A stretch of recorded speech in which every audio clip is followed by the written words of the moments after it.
welcome to Beautiful Culture. I'm your host, Pepper Pursley.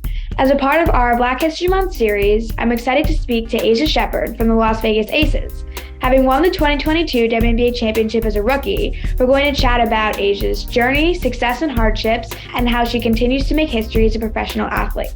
Hi, Aisha. It's so nice to see you again. How have you been doing? I'm good, Pepper. How are you? And thanks for having me. Yeah, of course. I'm good. How's playing overseas been? It's been good. Interesting, my first go-round, but it's been fun. I've gotten to see a lot of things that I've never experienced before, so it's nice. All right, that's awesome. And before we begin discussing all of your items, could you share what Black History Month means to you? Yeah, to me, Black History Month means that, it just shows me how far we've come as a community. Obviously, I've learned a lot about our history and our ancestors and what they went through for me to be in this position. So I just try to carry myself with the utmost respect for them, and especially everything that they've done, because, I wouldn't be in this position without them. So for me, Black History Month means honoring my ancestors and what they've been through.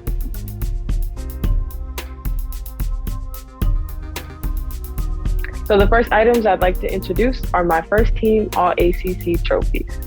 Awesome. All right. So I'd love for the kids listening to learn more about your journey to success at Virginia Tech. So can you share with me a little bit about when you started playing basketball and your experience there? Oh, I started playing basketball when I was in fourth grade. It's the only sport I've ever played. And, I really just fell in love with it because of my oldest brother. We're actually 13 years apart, but we were born on the same day. And I always would follow him around to his house league games. And my mom actually has a couple of VCR recordings that she has of trying to take the ball at halftime of their games. And the ball was too big for me at the time, but I just fell in love with it and watching my older brothers play.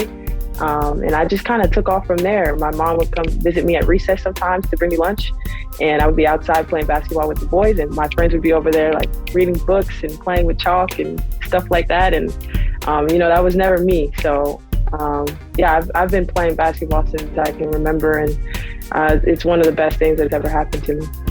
I didn't have like a lot of girlfriends. I had a lot of guy friends, and I realized, I was gonna kind of be different until I found a group of people, that would accept me.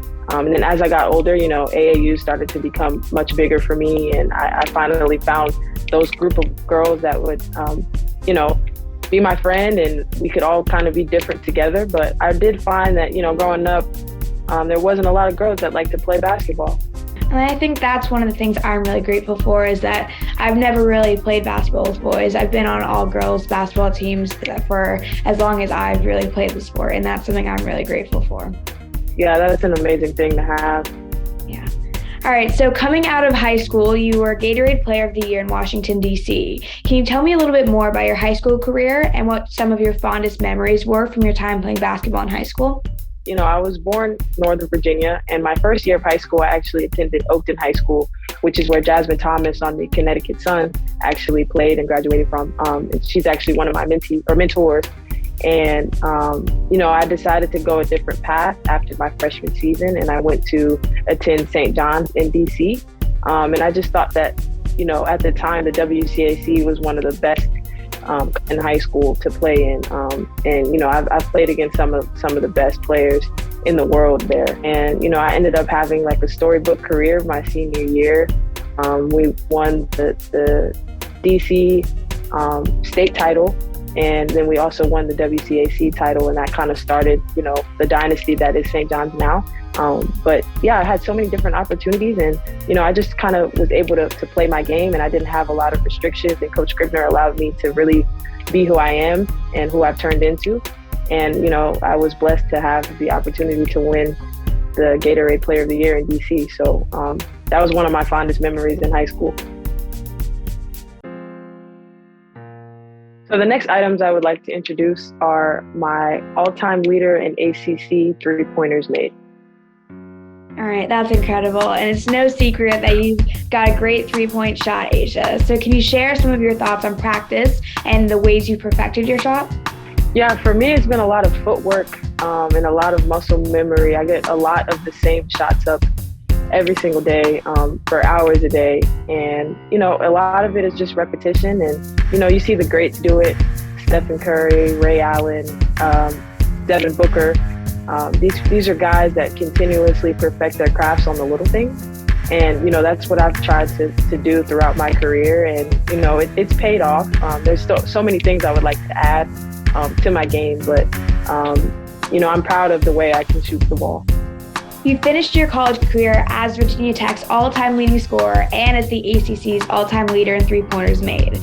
There have been a lot of great players to come through the ACC. So how does it feel to be a part of history in that way? It feels incredible just because, and we'll get into this a little later, but, I'm different. I grew up differently. I wasn't a McDonald's All-American, a Jordan Brand All-American, none of those things. So I feel like, I'm always kind of looked past or looked through, and to be able to go into Virginia Tech not knowing what kind of position I would be in. I didn't really play my freshman and sophomore year, so the fact that I was able to, break those kinds of records and etch my name into history in one of the best conferences in the world, it really means a lot to me. You went on to leave your mark on basketball history as an all-ACC player for Virginia Tech. Can you describe what finding success at the college level felt like for you? And also, can you share any of the challenges you faced and overcame along the way? Yeah, Pepper. So honestly, for me, finding success was, just trying to figure out what I could do to be better.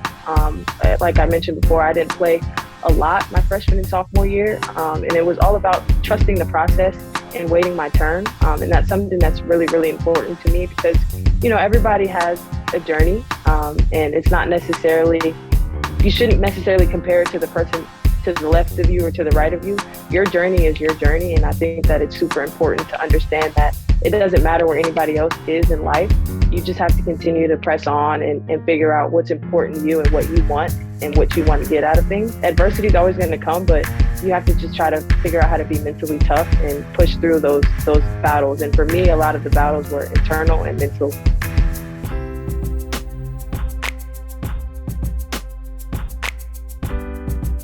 The next item I'd like to introduce is my Las Vegas Aces championship hat. Aisha, as you know, I was a staff-in reporter for 2 games for the Aces, so I got to see the team's chemistry and skill firsthand. So please tell me about your rookie season and how it felt to be on such a talented team. Yeah, so I'm still in awe that I was able to play with such great people, and to kind of see their work ethic firsthand and to see what it really takes to be a pro and to play at the highest level possible. And to do it on both ends of the floor. You can't win a championship without playing defense. So it was incredible to see and to watch. And I couldn't have asked for a better rookie season in the WNBA. All right, can you share a little bit about how it feels to go from leading a team in high school and college to being one of the youngest players on a star-studded team? Yeah, it's definitely different. And, I'm not going to lie, it's tough at times to, kind of sit and watch when you know that you have, some talent to be able to play. But I quickly realized that it was much better for me to sit on the sideline and watch and learn and figure out how I could, bring energy to my teammates and be a great teammate from the bench. And, that was kind of my game day. My game day was making sure that, we did our rituals on the side with Sydney Colson, Kirsten Bell, and Teresa Plaisance. That was the energy that I brought to the game. And that was what my team needed from me. And, it was hard to sit on the bench some games, but I quickly realized that it was the best thing for me. And, just to have the opportunity to be in the W, because as you know, it's very hard to make a team and to stay on a team. And, I had that opportunity for a full season and to win a championship. All right, Aisha, what was going through your mind the moment the Aces won the championship and you got that championship hat? Yeah, so, for me, it was pretty incredible to see my big sister, Aisha Wilson, win her first championship.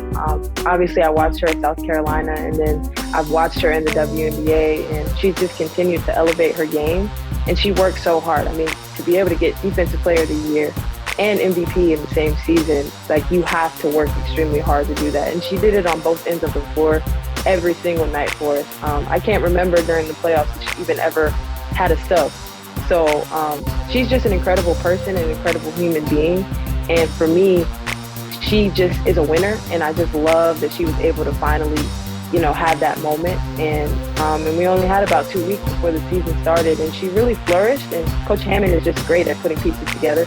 And, we just had an incredible year, and all those different emotions and all that hard work and sweat and tears came to fruition at that moment when we were able to finally hoist the trophy. So it's an incredible feeling, and I'm still on cloud nine.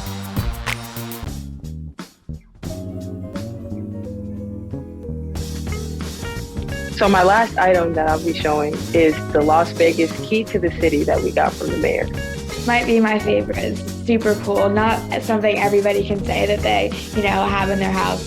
So love this one. And you mentioned Coach Hammond a little bit, but can you share what it was like playing for her Las Vegas head coach, Becky Hammond, who's also one of the top 25 WNBA players of all time and was the first full-time female coach in NBA history? Yeah, so, there's a lot there that you can unpack with Coach Hammond. But the thing that I like to tell people is, what you see is what you get. She's not there to play with your emotions. She's not there to, kind of just be the fluff coach of the WNBA. She'll give it to you raw and as much as she'll love on you, hug on you, have her family around you. She's really just genuinely a good person. And I think that's what separates her from other coaches, because she leads as a person first, and then she'll talk to you about the basketball second. And she just walks in a room and demands greatness. And to be a part of that and to witness her mind as a coach, I learned so much from her. Film sessions with her, I've gotten so many gems from Coach Hammond, and I'm just super, super grateful that God put me in the position to have her as my coach for my first year. Yeah. I have to say, even from witnessing a little bit of 2 practices with her, I felt like I was watching the game in a different way and just understanding why the team clicks so well. She's just a really great coach.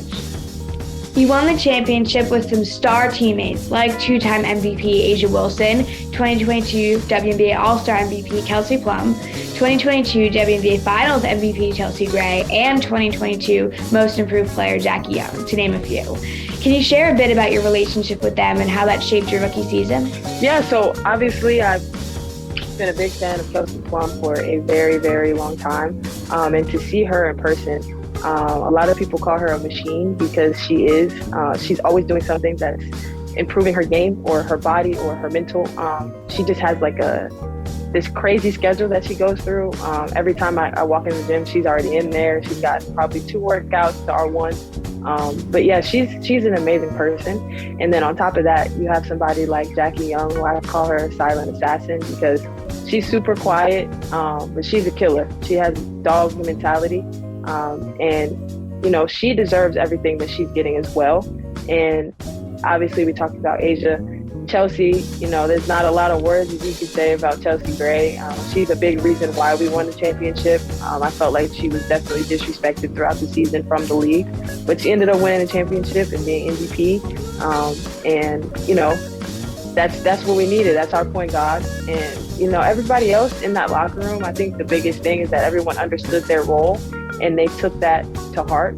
And I think that's what made us so unstoppable and so undeniable, because roles are important. And, you can't have too many cooks in the kitchen. And I think that Coach Becky allowed us to be who we were. She met us where we are. And she didn't ask us to change. She just asked us to be better versions of ourselves each and every day. And I think that's super, super important. Now that you've had some time to look back on it, can you talk a little bit about your journey as a basketball player and what's next for you and your career? Yeah, so it's kind of going to make me emotional, but like I said, I've had a different journey. I grew up with a single parent, my mother, and my father, we have a better relationship, but he wasn't always around. And I saw how hard my mom worked to put me in this position, and everything that I do is to give back to her. And, just for her to be a part of the moment of me being able to tell her and for her to see that I'm a WNBA champion after all that I've been through is pretty incredible. She did so much for me, and she continues to do so much for me and my family that all that I do is for her. And we've had so many moments of me going through some things like this past year at Virginia Tech, I actually suffered from depression because, I wanted so deeply to be able to get drafted, and I put so much pressure on myself, and I didn't know what was going to happen. I didn't know if I had the numbers. Again, I was not this this big superstar that was talked about all the time. And throughout my career, my journey, I've always felt like I was overlooked, but I just continued to keep my head down and work really hard. And, that's always been my MO. And I just didn't know if I was going to be enough. And I get the call that I'm going to the Las Vegas Aces. I get there and I'm no longer overlooked because Coach Becky sees me for who I am. And she allowed me to be a part of something special. And it had nothing to do, partially had to do with my basketball abilities, but a lot of it had to do with the person that I was. And for the first time, I finally felt noticed and seen. And it's a testament to who my mom is because she allowed me to continue to push through every barrier. And she was okay with how different my journey was going to be. And that was the first person that saw me. And, now I'm a WNBA champion and nobody can ever take that away from me. So it's super special to be in this position. And I just thank God for my mom, and I thank God for the opportunities that he continues to bless me with. Thank you, Aisha, so much for joining me and for being willing and for sharing your amazing story. I really appreciate it.